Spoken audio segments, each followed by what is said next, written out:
জুলাই যোদ্ধাদের কারণে রাজনীতির সুযোগ পেলেও তাদেরই অবহেলা করছে একটি দল।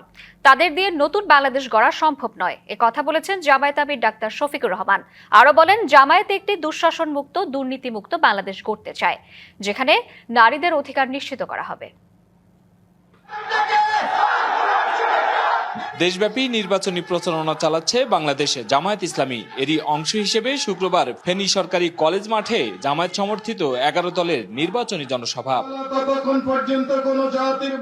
এতে যোগ দিয়ে জামায়াত আমির বলেন, যারা সহিংসতা করছে নির্বাচনে তাদের লাল কার্ড দেখাবে জাতি। শহীদ আবরার ফাহাদকে ফেনীবাসী হৃদয় রাখার আহ্বান জানান তিনি।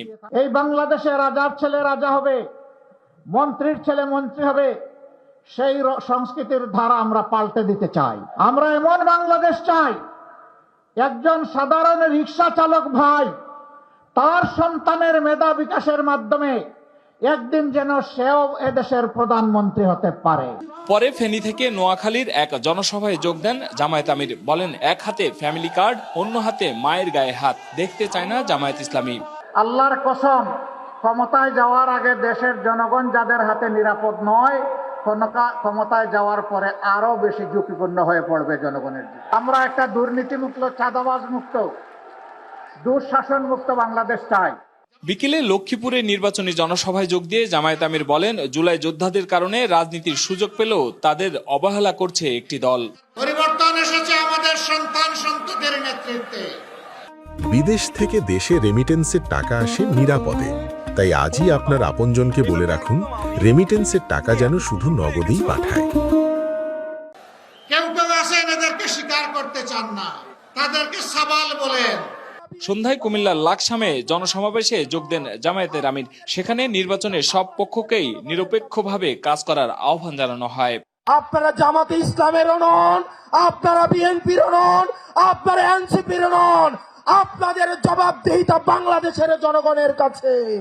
ফ্যাসিবাদের বিরুদ্ধে লড়াই করতে গিয়ে যারা আহত হয়েছে, পঙ্গু হয়েছে, তাদের প্রতি সহানুভূতি প্রকাশ করছে।